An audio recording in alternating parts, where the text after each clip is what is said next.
Okay, great.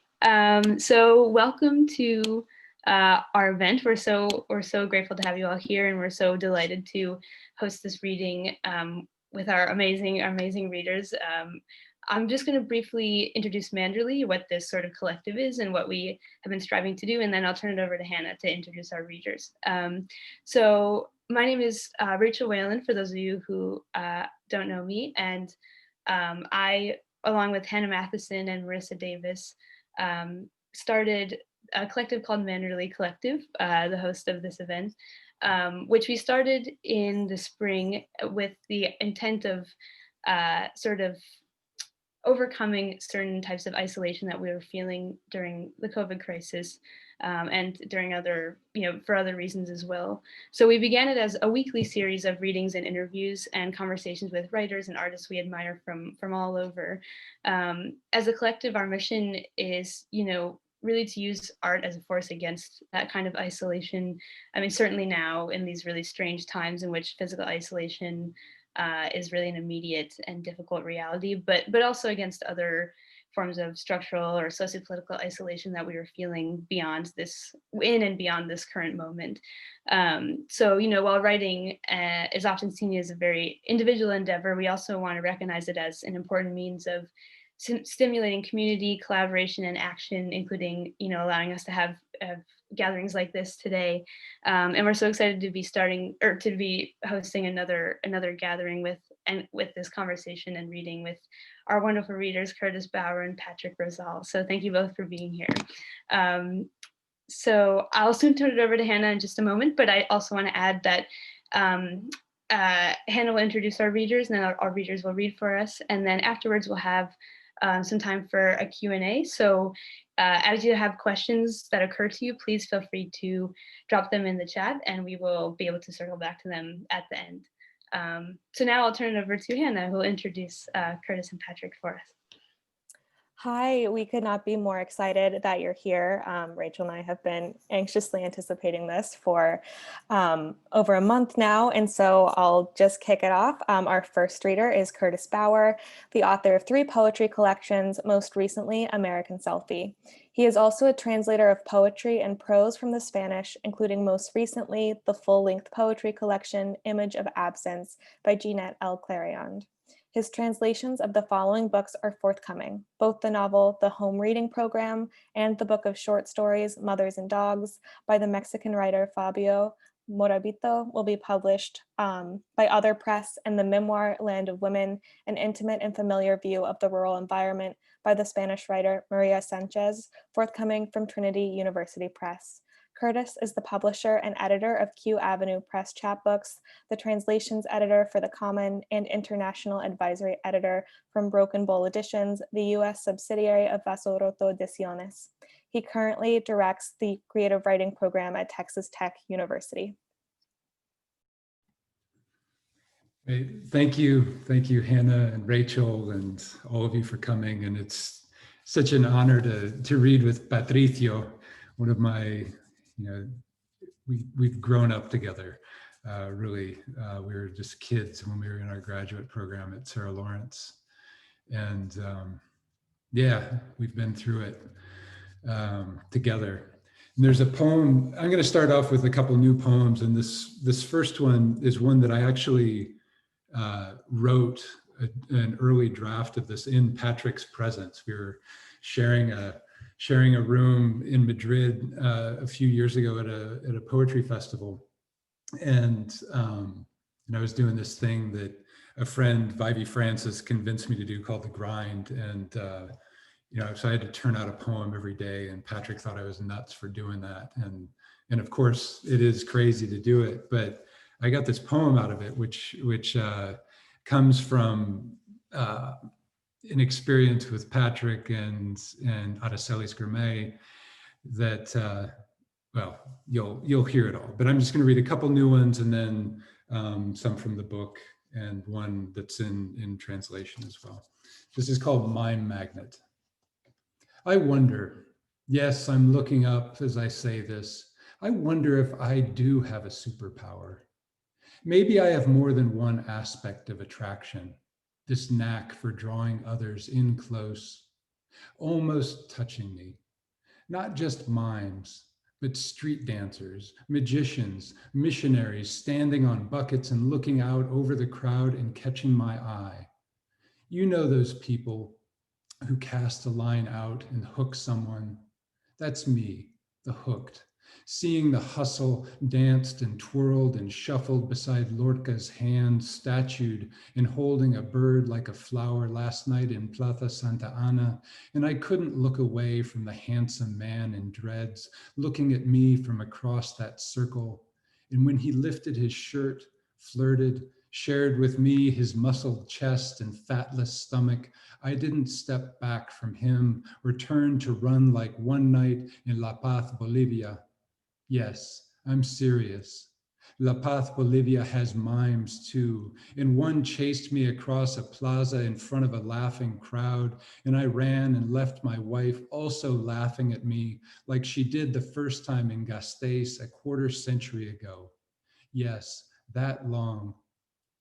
As the mime wove his way through row after row of circled crowd and found me at the back already thinking, he's not coming to me, he can't see me.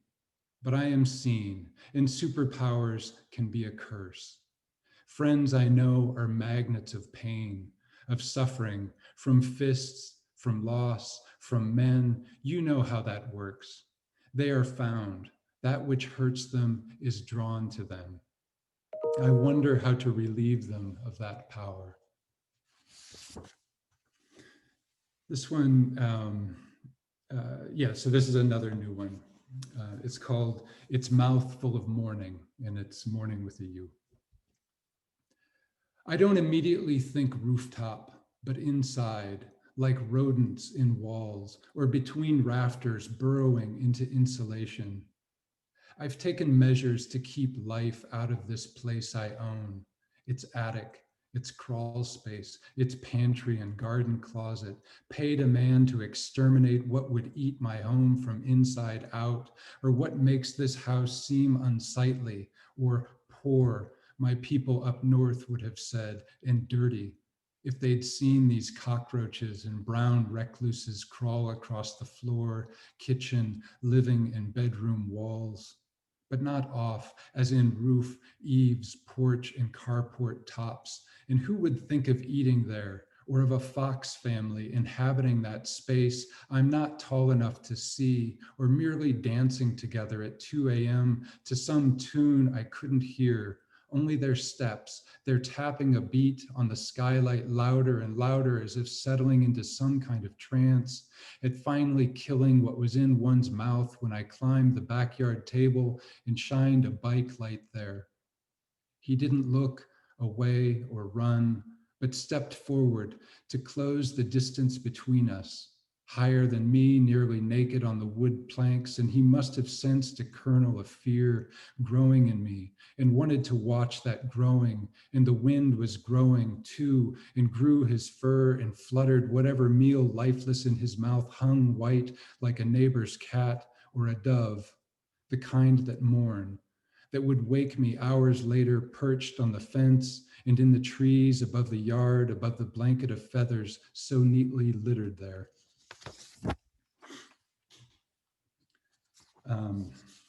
Okay, I'm going to read a poem it's a poem of mine that's been translated into Spanish by Nieves Garcia Prados.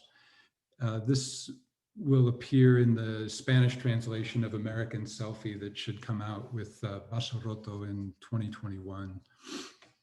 It's called Justicia, Variaciones. El niño tiene 12 años y olvidó que una vez tuvo 6. Tuvo 4 antes que eso. El niño se pasa el balón como si quisiera patearlo y se observa los zapatos como un cansado recogedor de papeles a la espera de una comida. Mira hacia abajo. Está en calma como una muñeca rota, olvidada, bajo la lluvia ligera. La noche tiene una edad, pero nadie la conoce. No la conoce el niño, aunque sabe que la noche procede de la ausencia de luz, Aquella calma entra a veces con lentitud en una habitación, cierra la puerta tras de sí, aguarda. Se ha acercado incluso cuando el niño no estaba durmiendo. El niño sabe que el tiempo pasa rápido cuando duerme, sabe que el sueño puede ser una manta si él quiere. Las mantas tienen muchos usos, del mismo modo que el niño tiene un padre, su padre tenía un amigo y aquel amigo era un amigo de un juez. La justicia en todas sus variaciones es destello y sombra y pobreza. Un niño es a veces más de lo que dice su cuerpo. En el patio de la escuela, conocer a un juez no te evita que un jurado de puños escriba su veredicto en tu rostro. Pero la sala de un juzgado no es el patio de una escuela y un juez no es un amigo la mayor parte del tiempo. No pierde el aliento o mancha de sangre los nudillos en el estrado. ¿Qué es más difícil de imaginar? 6 años en el futuro cuando el niño tiene 6, o 6 años en el pasado cuando el niño tiene 12. ¿Siente menos dolor el cuerpo de un niño una vez dañado por su padre cuando es dañado por el amigo de su padre? El daño ve su rostro en el espejo del castigo. Esperar el sonido del cerrojo para encontrar la calma en el interior de la oscuridad del cuarto y que esa calma se recobre es más largo que una sentencia del juez a su amigo. La justicia puede ser una sentencia. Una sentencia puede albergar sujeto y predicado. El juez redujo la sentencia. Es simple. Mario T., presidente de un club de fútbol condenado por abusar de un niño, recibió una sentencia reducida de parte del juez que dijo que el crimen no era una ofensa grave porque el niño había sido violado primero por su padre y tenía inclinaciones y le gustaba ponerse vestidos. Es una sentencia compleja. Y una sala extraña se llena. Es una sala enorme y en una silla se sienta un niño. Él piensa que alguien piensa que ha hecho algo malo. Sabe decir que sí. Sabe su edad. Se mira las manos. Okay, I'm going to read a couple poems from American Selfie now. In this first one, a few of these actually, oddly enough, I suppose it's because I was thinking of Patrick, but a few of these have Patrick connections. And maybe they're not always good, but there are Patrick connections, right? So this one's called First Dust Storm. Moving to West Texas from Iowa was a surprise in many different iterations, but this one is my first experience with a dust storm in West Texas. First dust storm. Is it a nuthatch? Is it a grackle? Female? I can't tell which bird is which, though they look at each other and see no other friend or self, as if in a mirror. Like Patricio says to me, you white boys all look alike. And that used to bother me, most of all because in Williamsburg, all of us did look like brothers, and all of us in Pella, and all of us in Donostia too, though they were not white like the white he saw as Basques, and their noses looked more like Patricio's, but that's not true either. His looks like an F turned upside down and smashed flat, like a standard Cooper black. So black and pressed, I do double takes when I look at my font book and print out F's when I miss him and turn them upside down on chairs. And I'll talk to them and wish he were here. And suddenly there's dirt outside the window moving fast, about to boil over the pot the day is on this West Texas stove. Run, I say to the birds on the porch. Fly away is what I mean, and they understand. Fly away and get tossed like little air bubbles toiling to the surface in a fish tank which this place has become, but I don't know if I'm outside looking in at the murk and all the troubles frothing and splashing about, or if that's the way the world looks to those who are held inside, like I am in this house beside the clear windows moving back and forth from view to view.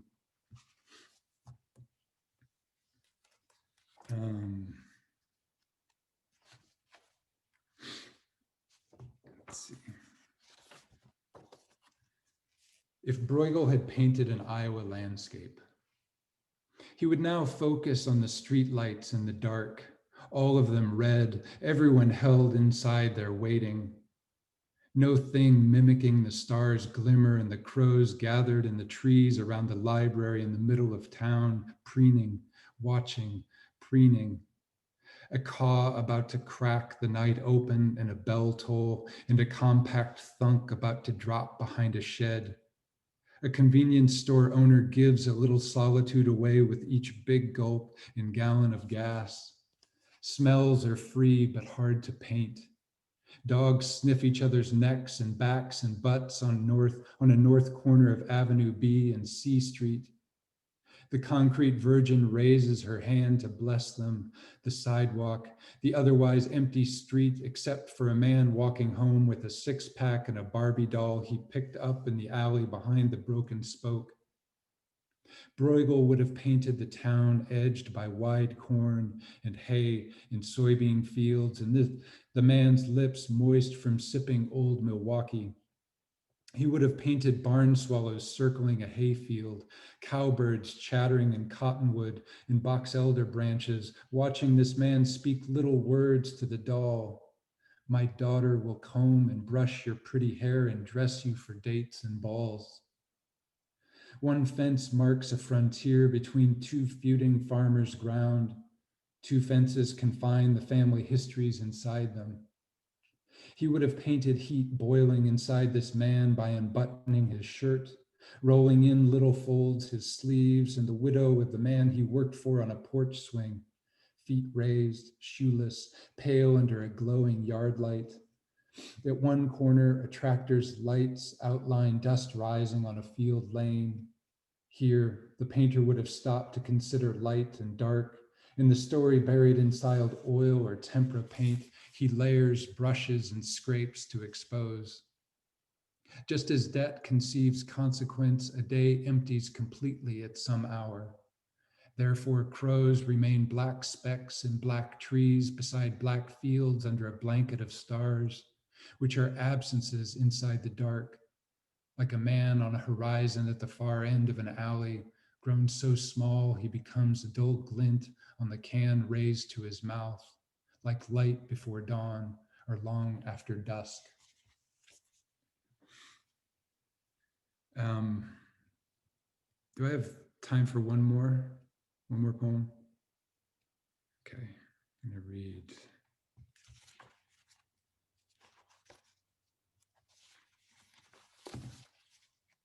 Maybe I won't by the time I get to it.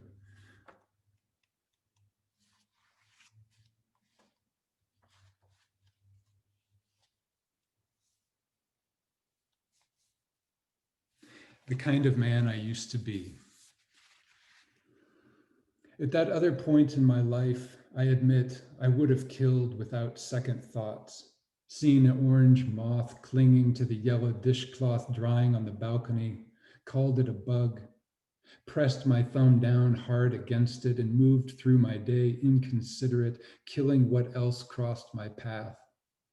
That is the kind of man I used to be. I've stepped over it twice, carrying line-dried shirts and underwear inside. Do moths divide race by color, this one dead and that one living beside the door? I should know why I do what I do, have done. Did I want to nudge it away, that curiosity filling this 100th of an ounce of life and thoughts as I extended my stupid white finger about death as I reached and it reached for me, touched what once pulled triggers with its sliver of leg so small I felt nothing and was surprised such a thing could move, slap and move back, a gesture that makes me think of this dust speckle light as an eyelash flutter, had been wearing pants, it would have put its hand in its pockets, shifted on its legs, and looked cockeyed at me before skittering away like it did. What could I do but praise you, all the dead I know, suddenly alive in the little sifting of wing and cusp this morning? So I breathe down on your wings, little shrapnel, half milligrams of nothing that could harm me. A breath that translates into some movement that looks like life in you, flitters your wings as if some minuscule pulse inside tried to beat its way out, push against this page you rest upon, over the words water over another country, and away from the glass door you hit hard enough to flatten your life out in a second's fractal of force, delete your breath, subtract the little that lived inside you from itself, until the nothing that remains in my palm is heavier than the air I blow you into that twirls you to the soft grass below. Thanks. Thank you. That was so beautiful. Wow. Okay, next we have Patrick Rosal, who is a multidisciplinary artist and author of 4 books, most recently Brooklyn Antediluvian, winner of the Lenore Marshall Prize and a finalist for the Kingsley Tufts Award. He has earned fellowships from the John Simon Guggenheim Foundation, the National Endowment for the Arts, and the Fulbright Senior Research Program. He has taught at Princeton University, the University of Texas at Austin, and Sarah Lawrence College, Hook'em Horns. A professor of English at Rutgers Camden, he has designed a number of interdisciplinary public art projects through the Ad Hoc Institute for Contemporary Collaborative Imagining, and has led writing workshops for youth, incarcerated populations, and many other communities across the US. Having just completed his forthcoming book, The Last Thing, New and Selected Poems, he is now composing a suite for jazz ensemble that includes Filipino folkloric instrumentation. Thank you, Hannah, and thanks, Rachel and Curtis. It's great to hear you read, man. Actually, when we had like a little bit of talking before, what I was gonna say before everything started was like how nervous I was getting about today, but then like also just how moved I am because, man, I love you so much. I'm so grateful for your work and your friendship and just like how you grind it out every day, every hour. And, you know, just like in the presence of all these folks, I just want to thank you for all that, for all the friendship and all the company and all the work that you put in for other folks, man. It's a really beautiful thing. Yeah, Curtis and I met, you know, a quarter century ago at this point. And, you know, I think that he's been one of my great teachers. I can be really honest about that, about different ways of being in the world. I can just say briefly that absolutely unforgettable memories when he brought me and some other folks out to read in Iowa. And I'd been to Chicago, but I'd never been to the rural Midwest before. And we probably had to have a whole conversation about those experiences. But he showed me my first bald eagle. I had never seen a bald eagle before, and it was in the middle of this field in Iowa. And yeah, and I played A Tribe Called Quest in the car. So you can see how this friendship goes. Even still, 25 years later. Curtis also makes an appearance in the first or second stanza of this poem. It's the title poem for I Have a New and Selected that's coming out next year, which I'm super, super excited about. So this is called The Last Thing, or Song for When They Take It All Away. So years ago, when I was actually on my Fulbright, I lost everything in my storage space because I couldn't afford to pay for it. And then Curtis reprimanded me for not asking him for money to pay for the storage space. I'm sorry about that, Curtis. Next time I'll ask you for the money. The Last Thing, or Song for When They Take It All Away. They take the books, the crates of 80s 12-inch singles, a few dozen letters from Manila, LA, Seville. They take my stinky trash can and cracked plastic chair, the rickety plywood shelves, 11 photos of my mother, leaving me with one. They take the dim shots of my brother's young faces beside mine. They take away the clean sheets folded among the soiled ones, the hand towels stained with fevers and shit, and official notices of all my debt, stuffed in a box with 3 dead flies. Oh, and the tangled brush of a woman whom I loved for 1 whole week, which, remembering her, makes me lift my hand as if to propose half a prayer, or to illustrate the best way to answer a deaf king is to drop a fist on a heavy table in place of blasphemy's last syllable. They take it all from a cold, rented 5-foot space, and when I can't pay, they cross out my name, double shackle the gate, fill every proper form, and price the pitiful lot for the block. They call me to cough up over and over, say, explain yourself. Shame is like you're made of 10,000 beautiful doors, and every day you try to keep them all from flying open at once. They reach inside and take the boxes of shoes and old shirts, the third-hand scratched up oak desk I heaved up 20 steps overlooking West Grand Ave, where the battalion of metallic hands, they'll take away silence, they'll take away touch, they'll take music too, which is when I'll stand up alone and walk toward you and offer a few fingers for you to lead me to an empty floor and sway. They'll take the light, they'll confiscate my teeth and leave the knives with no handles. They take it all away. They take away weeping and take away laughter. Not last to go are the goats, as if I could forget the curses. And they'll take my eyes and they won't even eat them. They have taken so much. I am standing now somewhere at the end of a road which leads to a beach beside a sea that a million ghosts keep crossing, leaving everything I once had, everything I've become, everything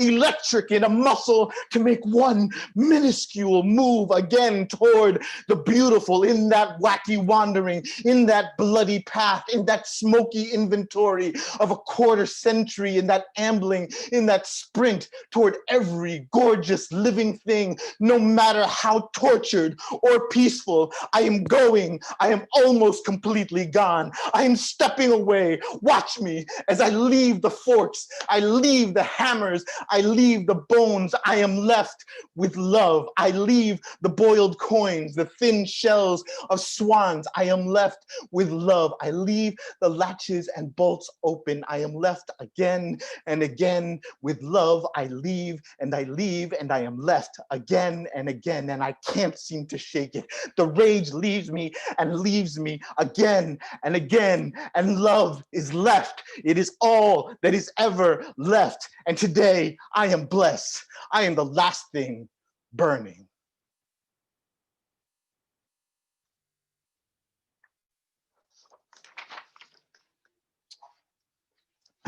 So these are all, I may, if I have time, I may finish with a poem from Bone Shepherds, but we'll see how this all works out.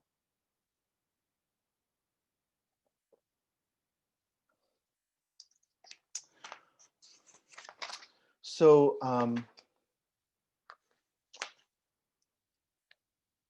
many of you know that the US invaded and occupied the Philippines at the turn of the 20th century. And it's a long story that Americans should know more about, but even after independence, the military occupation continued there.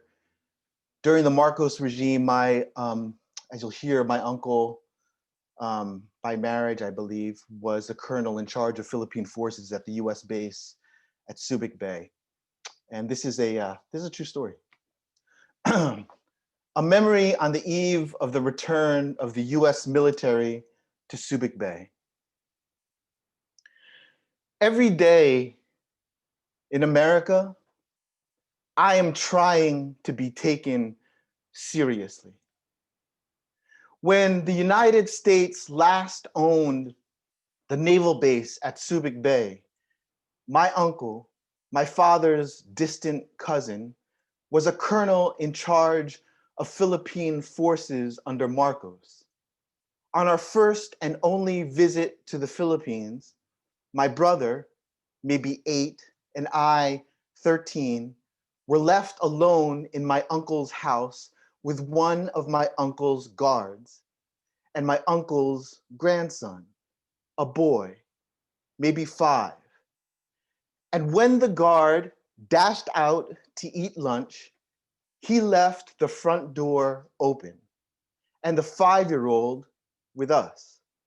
The sentry had slid his gun under a small table beside the door.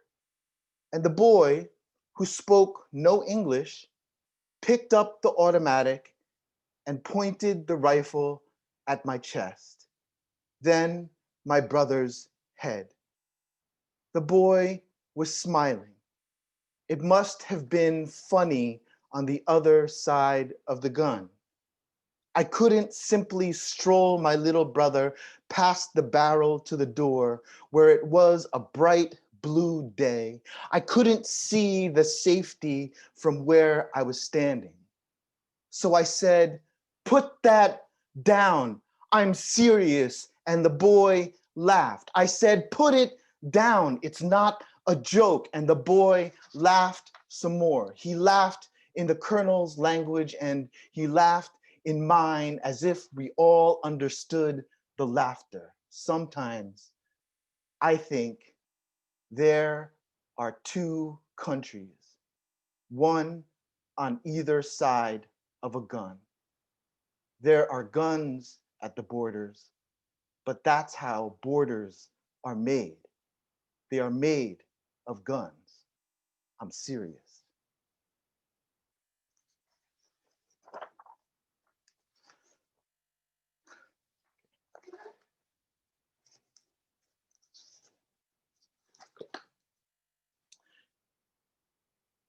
If all my relationships fail and I have no children, do I even know what love is?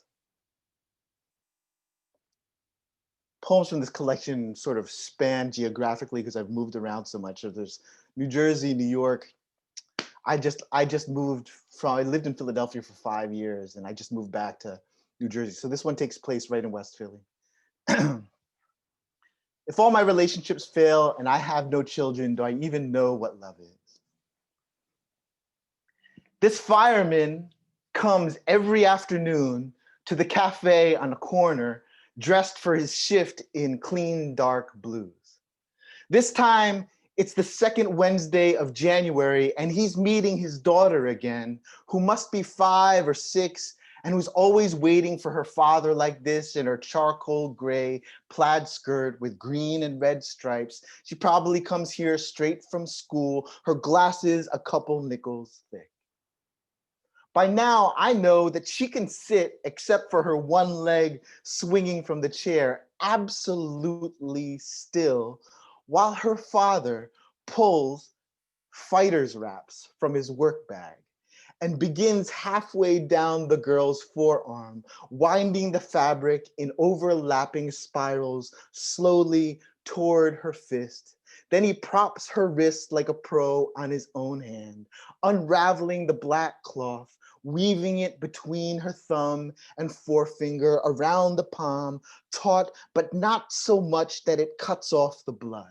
Then up the hand and between the other fingers to protect the knuckles, the tough humpback guppies just under the skin. He does this once with her left, then again to her right.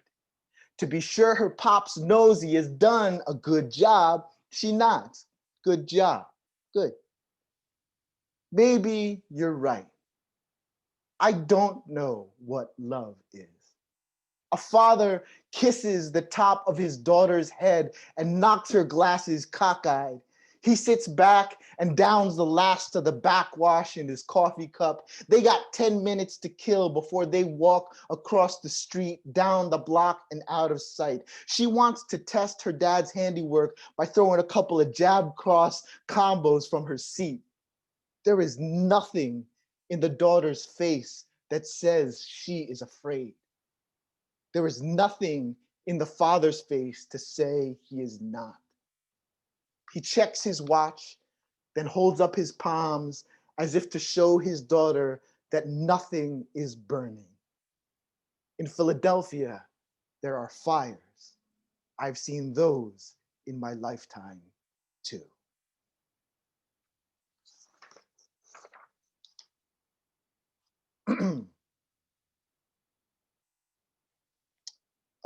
This is a poem that I wrote for the Prince party that Patricia Smith and Dinesh Smith put together out in Minneapolis a few years ago. We had to write new Prince poems. So this is mine. When Prince was Filipino. It was 1983. I was 14 years old the night Charmaine Makaiyak led me in secret to the basement kitchen of St. Matt's Cafeteria. She put her lips on my left earlobe and soft sang 2 choruses of Prince's Do Me. So I might finally learn how to slow dance right. Was it winter? Because the prettiest sophomore at the annual Filipino Family Gala took my hand and an icy wave climbed up my banks. A blizzard wind shook both my alleys and all my leaves fell off my trees. What's a bony, floppy-haired boy to do? This is a long time ago. What's a bony, floppy-haired boy to do but keep his eyes wide open, acknowledge the tabernacles of silence built above him, and then open his arms to enter the thick religious mist of grape hairspray that surrounds the girl who is about to kiss him? Every once in a while, it is good for us to remember there was one February of the last millennium when Prince was Filipino, just like me, 5'2" in big heel shoes. He sang so good and played every instrument. All the rumors we wanted to believe. He was our Ecclesiastes of nasty, our funky future, our unrepentant, sweet and sinful serenade. While all the grown-ups spazzed out to Laura Branigan, Charmaine and I convened in the dark, tearing at the seams of rayon to study the country that history hid inside us. Every time we shifted our hips, we killed another century. By August, they'd pop Ninoy in the skull and drop him bloody on the tarmac of Manila International. So we slow jammed and sucked each other's lips under the fat dazzle of a disco ball. Dawn and dusk, I watched both Jersey skies turn purple. Okay, Prince was never Filipino, and I was never very American. Even when I was one of 2 horny kids trying to get back to where our parents' tropics first burned. And so what a lucky bum I was when Charmaine snuck me into the room where custodians kept all the fire.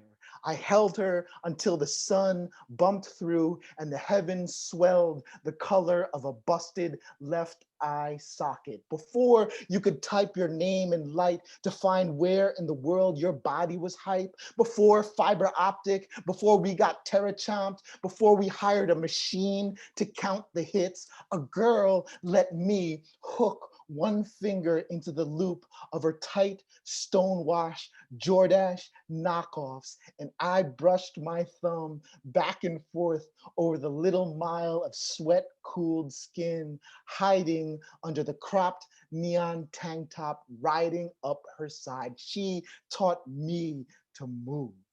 I never went to sleep. It was 1983. America didn't know what time it was, and neither did we. I'm gonna finish with one short, I have time for one short poem? Cool.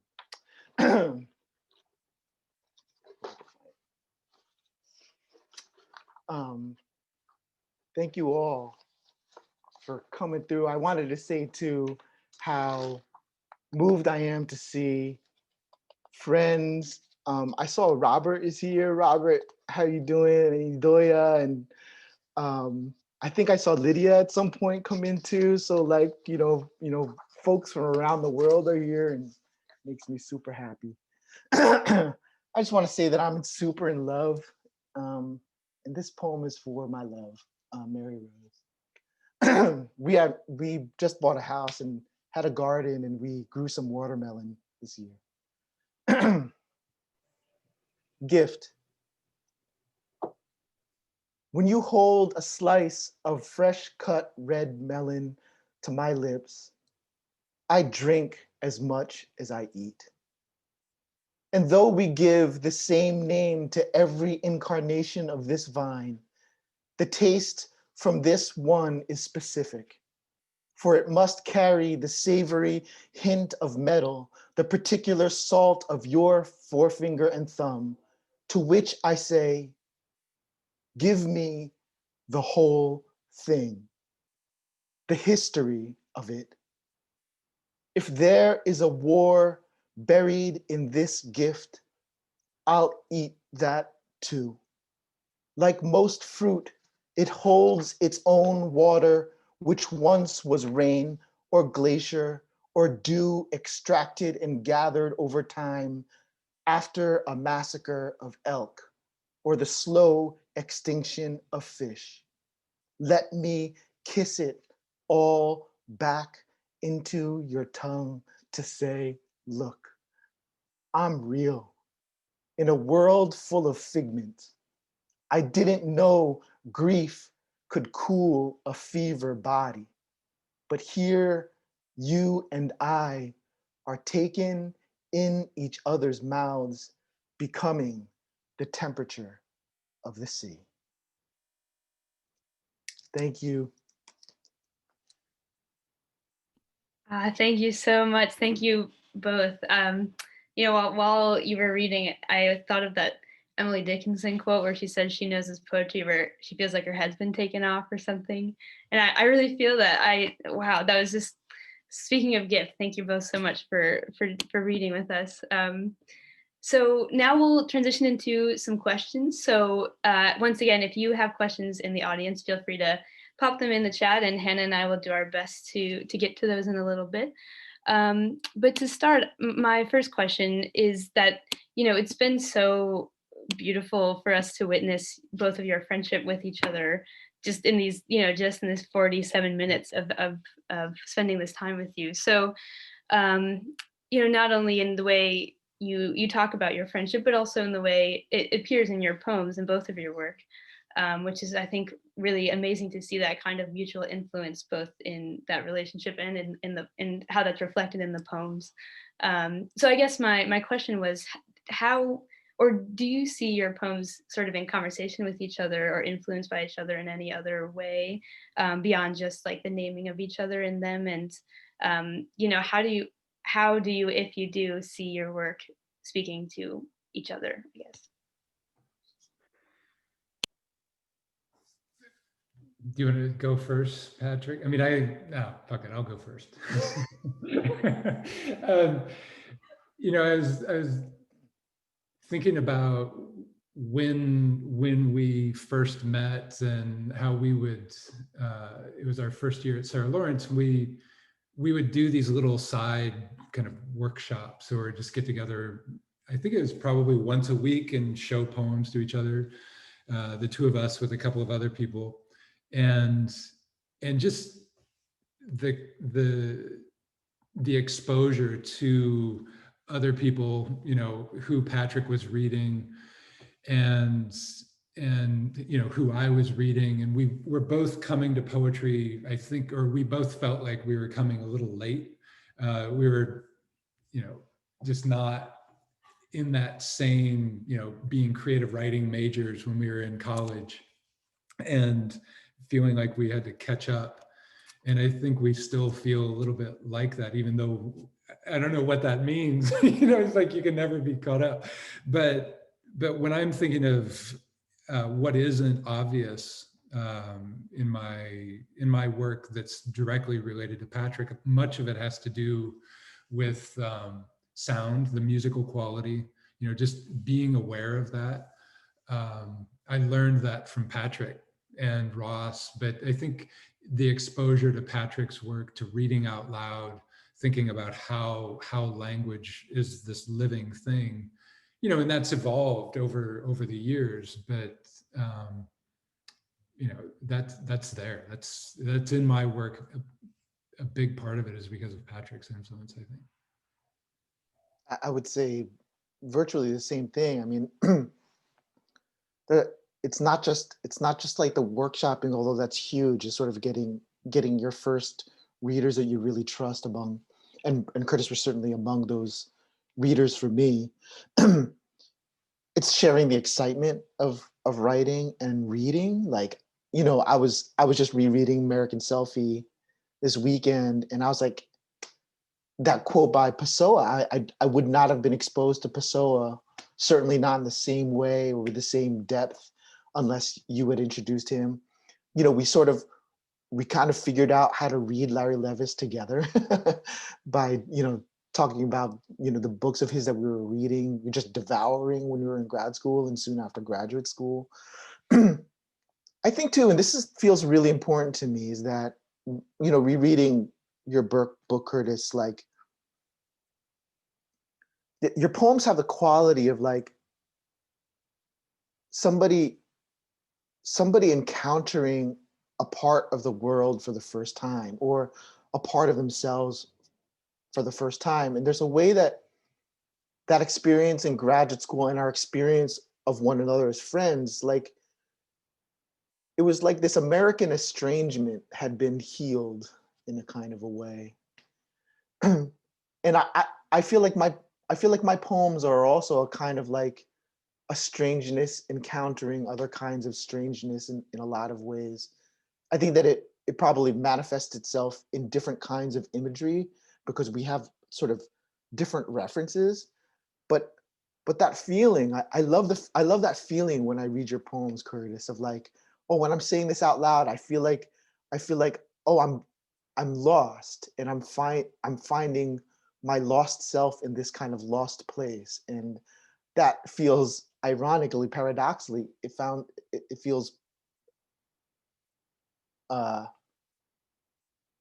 familiar. The strangeness becomes familiar, and there's a way that I don't feel so alone trying to write in that way, knowing that your poems are in the world.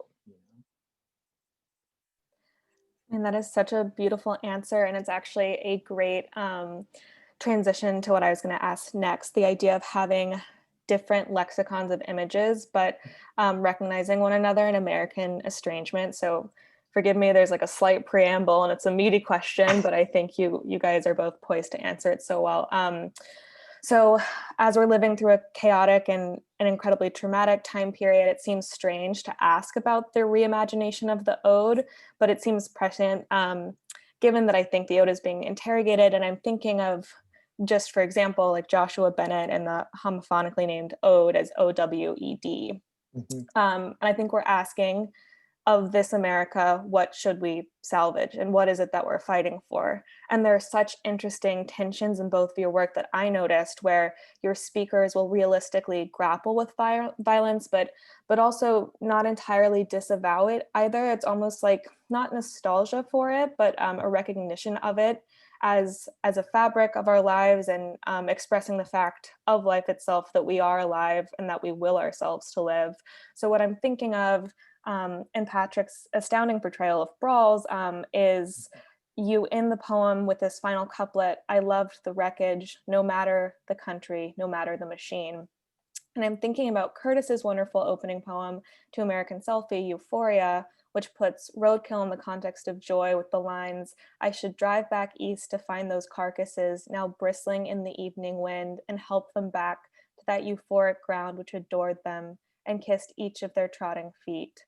And I'm also considering your titles, which take very different tones, but have a deceptive amount in common. So in Brooklyn Antediluvian, which is grounded in Northeastern localities, but also alludes to the origin of man, the time between the expulsion from the garden and the decimation of the world as we know it. And then American Selfie, which in the same way kind of intimates the same fall from grace, the modern myopia of narcissism, the advancement of tech and the degradation of the spirit. But selfie, like the antediluvian gesture, is a kind of love, I think, like a mode of portraiture that allows us to present ourselves as we believe we are, protecting our attention and our time, whatever characteristics and human patterns may redeem us. So all of which is to say, how do you view poetry's role in navigating the twinship of joy and disillusionment? And do you see your books operating both as odes and as canaries in the coal mine? Because I was so astounded by what could sound the alarm and also salvage something for us in a time of great horror.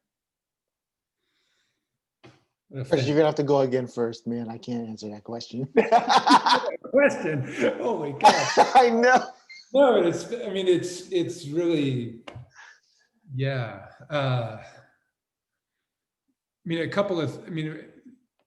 If many things come to mind, but I think that, when I'm, Patrick's first poem, toward the end of that,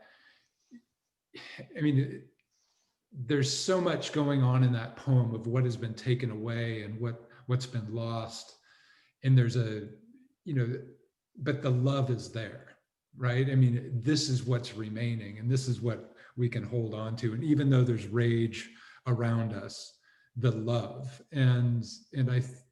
that's what when I've read through The Last Thing, these new poems and then those poems in conversation to, with all of Patrick's work to this point, I think the rage was much more visible earlier, but there was still love there, right? It was just different. And I think now, or it was approached differently, but now these poems, that what you're arriving at the end is this embracing recognition of what surrounds us, but always coming back to that love, always coming back to, this is what I choose to see and what I'm going to be writing about.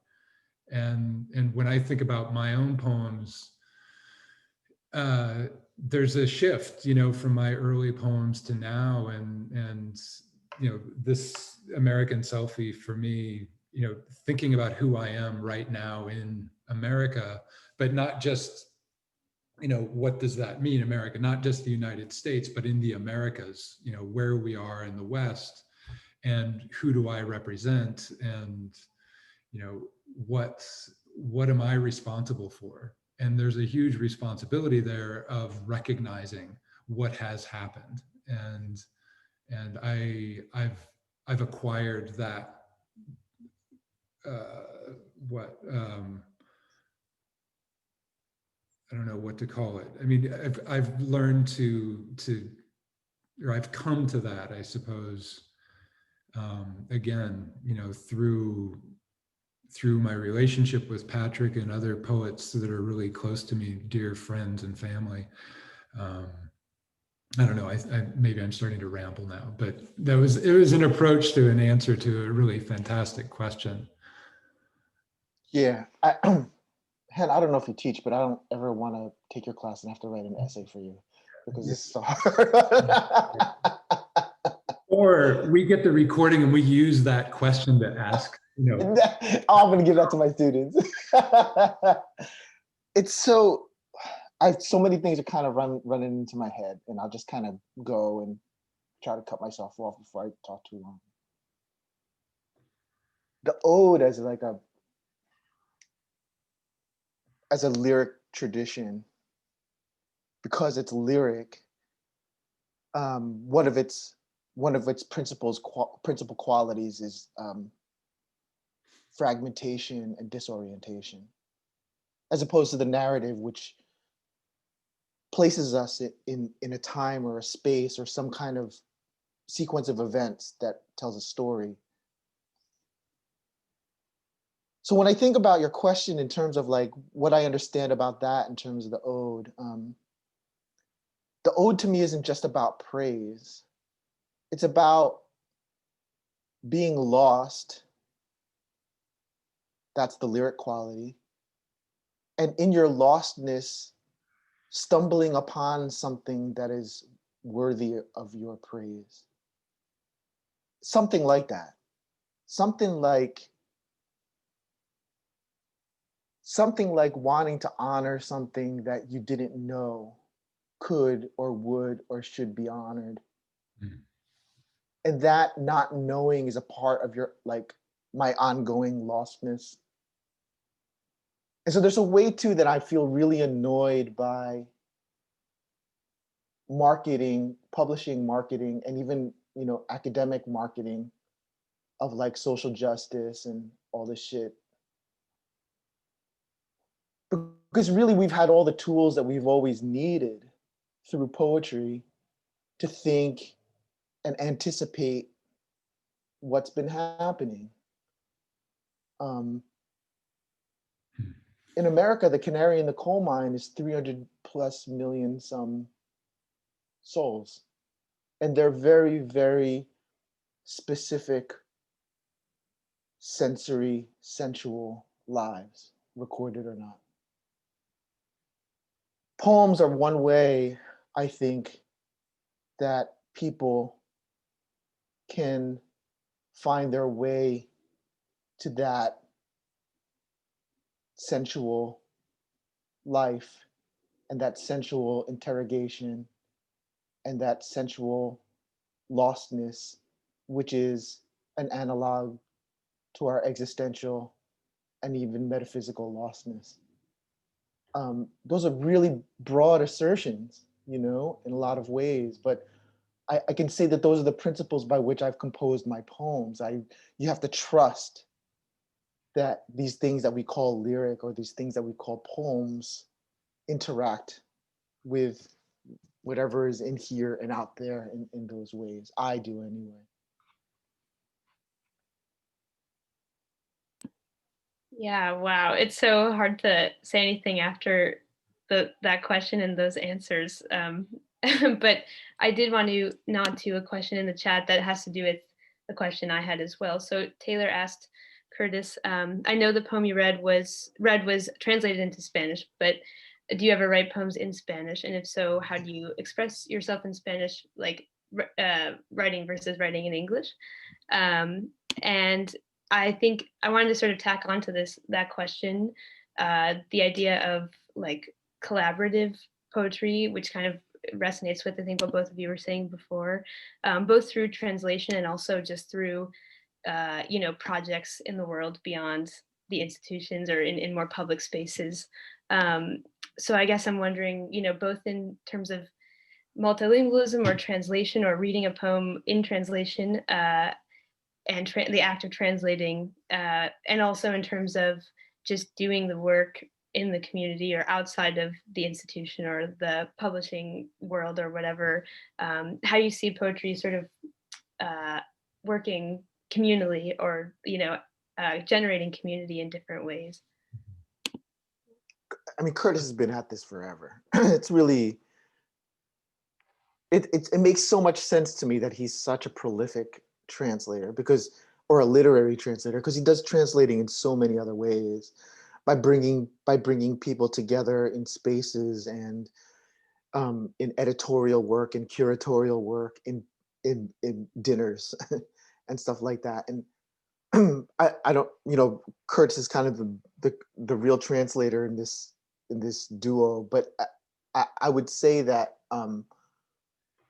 that the act of translation. Oh wait, was this question for you? Did I just steal this question from you, Curtis? No, but you keep going, answer. Okay, sorry, man.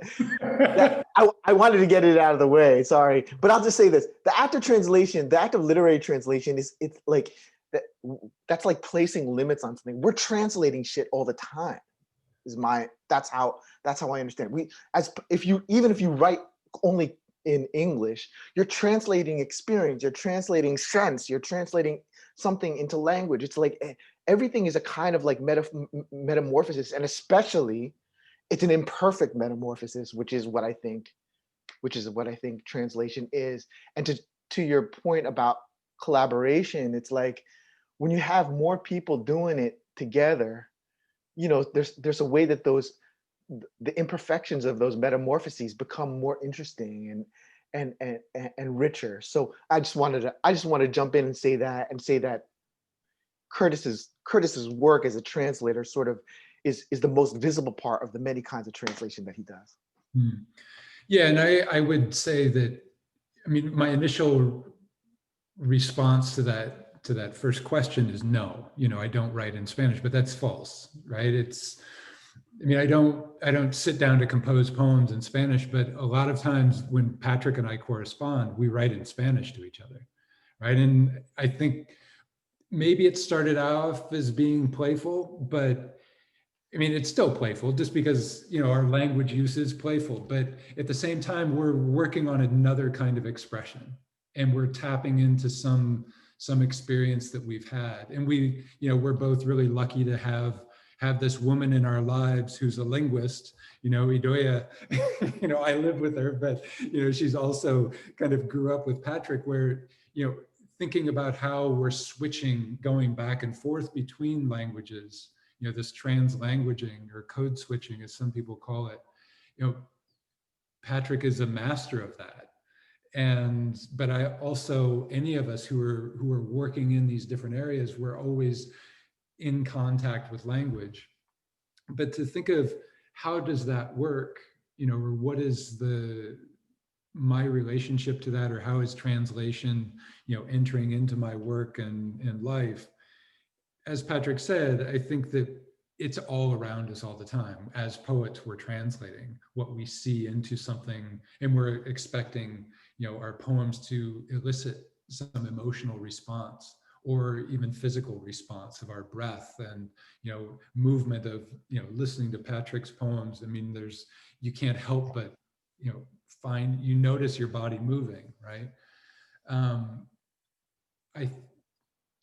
When I think about translation, I think it's one of those, for me, it's an obligation because I have this language skill. It's what I can do. And it's really important now that we have more translators, people who have the ability to have access to another language, to another literature, and what can we learn from that in this country? And we've got a whole hell of a lot to learn.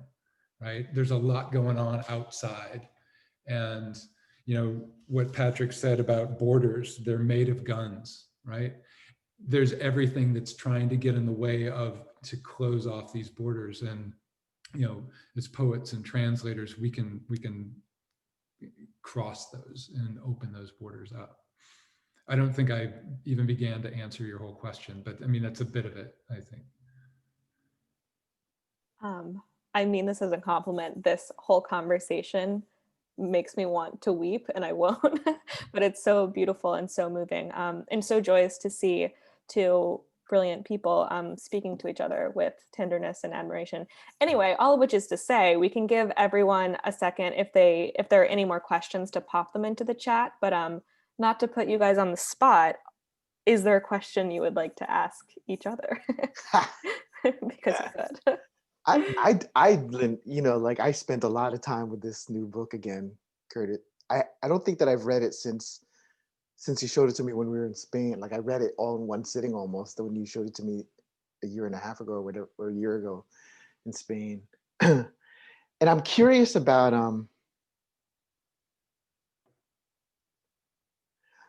I don't know if you're gonna answer this. I'm curious about, we think about poems as being like kind of like truth telling. What are the ways that lies are useful to you, or if not outright lies, deception is useful to you as a poet?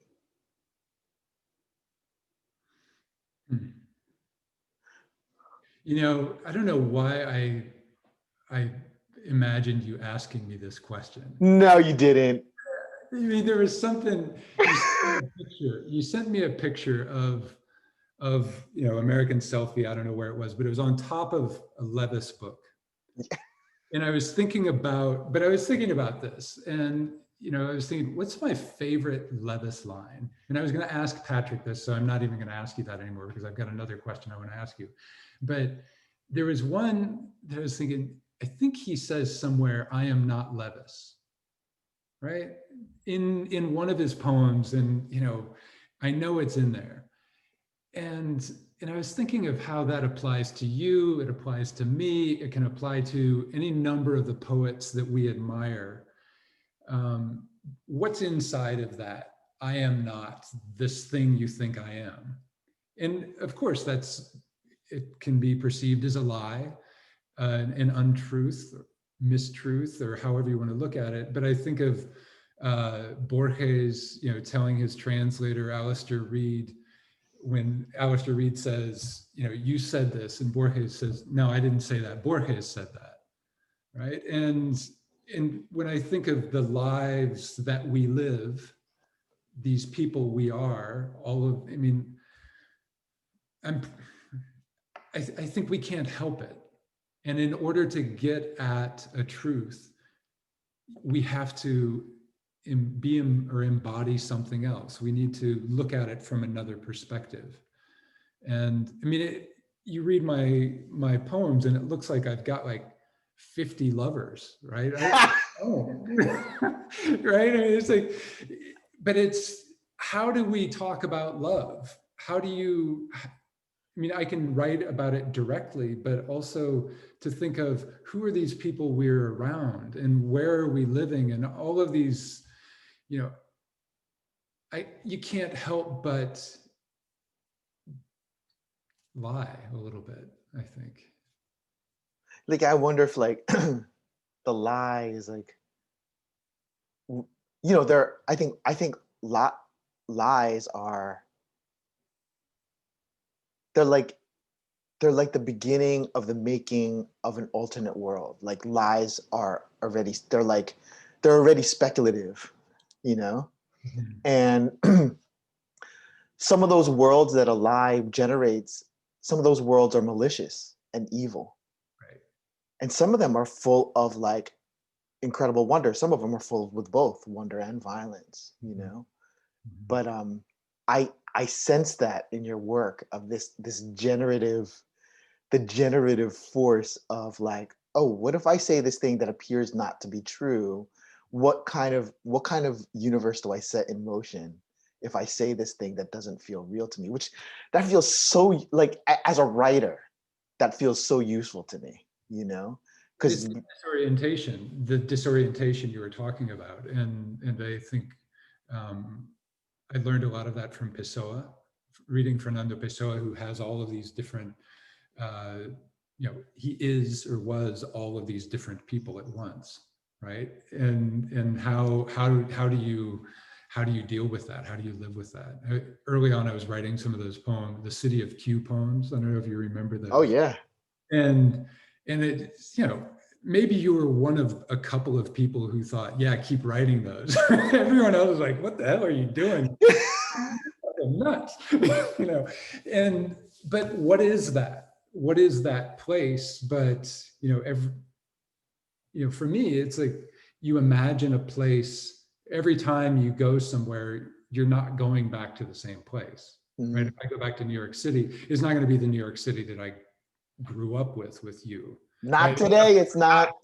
But even going back to my home where I grew up in Iowa, it is not, I don't see it the same way. Just as, when I last visited you, you took me to your childhood, like these streets, and how you're seeing them, how I was seeing them through you, all of this. We arrive at an understanding of that by taking ourselves out and looking at it from a different angle, right? But I want to ask you a question, and it's larger, you know, but thinking of, as I was reading through this new book, and it's so convenient to have those early poems there. I was looking at these relationships and just thinking of how you were talking about family or people or place or emotions early on, and how you're talking about them now. And you know, there's the poem which you didn't read, but it was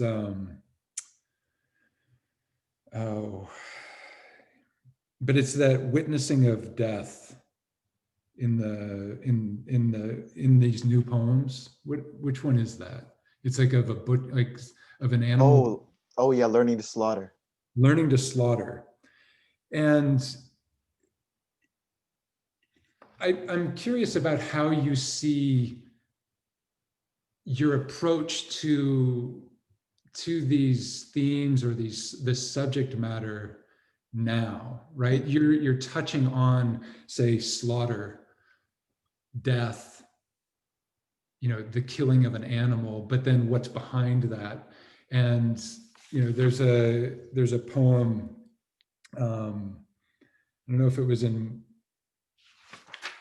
you know, I should have taken better notes on your book, but just thinking of when you were welcomed to by these people who'd never seen you but in photographs, right? And there it's more celebratory, but in this new work, it seems like you're much more, you're willing to expose something else about yourself. Can you pull a question out of that? No, but I can give you the answer. I'm middle-aged. Yeah. I'm getting old, man. Is it that simple, do you think? I mean, a lot of shit has happened in 25 years. You know that. Yeah. You know, like the things that I've lost, literally, the people I've lost, people I've gained in my life. And that's inevitably going to change things. But I think specifically, and I can't remember if it was Hannah or Rachel who was asking about violence and the ode and whatever, but you know, like slaughter continues to continue in my poems. It hasn't exactly stopped in America either. Right.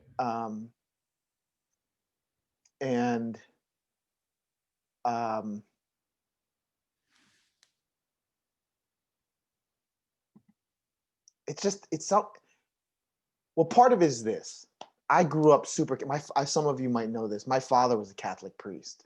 So we grew up in this devout Catholic household. And so the idea of the sacrifice, not as just a theological concept, but as like a human ritualistic practice. Filipinos were sacrificing shit before the Spanish arrived, you know? And this idea of like, of slaughter as sacrifice to me, I think is deeply troubling, but also filled with all kinds of symbolic and emotional and spiritual sort of complexities, you know? And so it keeps coming back. I think that also in a more kind of autobiographical way, like I think I've been in a sort of like 3-decade process of interrogating not just American violence, but the way that American violence manifests itself in my own life. How do I become an agent of that in particular ways? Can I remember these particular moments? What drove me to do that? How did I learn this thing? And what happens when I look at it more closely in the context of all the kinds of care and love and tenderness that's around me? It's a new way of seeing those impulses and those acts of violence, and a way of seeing the connection of that tenderness and violence to America writ large in terms of care and violence too. And you know, it's a big question. So that's a big answer. It's a big answer for it. But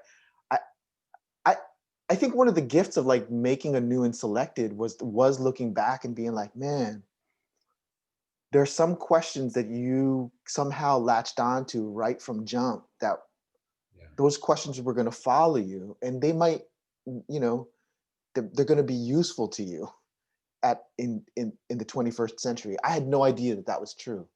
All I knew was, here are things that I'm afraid of, here are things that move me, here are things that I want to turn away from. What happens when I try to look at them and put them down somehow on the page? And they turn out to be things that have recurred over the last 30 years, not just in here, but out there too. Yeah, and I think of, you know, this other project you have that you're working on, the prose, you know, piece, thinking about just, you know, what is this history that that we're not aware of, right? And I mean, when you were reading me some of these letters, you know, between your parents, and also thinking about how that connects to history of the Philippines, but a history of Filipinos in the United States, you know, and then, you know, where has the Filipino been also in Spain, you know, who has been in the Philippines kind of oppressing, right? And what is the response to that? And you know, this is it's like a grand, immense project that keeps moving forward, you know? Yeah. Yeah, well, thank you both so much. I think we're just about out of time, but this has been, as I said before, such an incredible pleasure to hear your work and to hear you talk to each other and to be able to ask you both questions. So thank you so much for this gift of this hour and a half with us. Maybe we could all give another like Zoom round of applause, however that works via Zoom. And I'll post, before we like pop out, I'll post a link in the chat. So this is the link to our website. So shortly this will be recorded and will be up on the website. So people who want to share it with people who aren't able to be here, you're more than welcome to find it there shortly. Thank you all so much again. And I hope everyone has a wonderful Sunday, a wonderful rest of the week.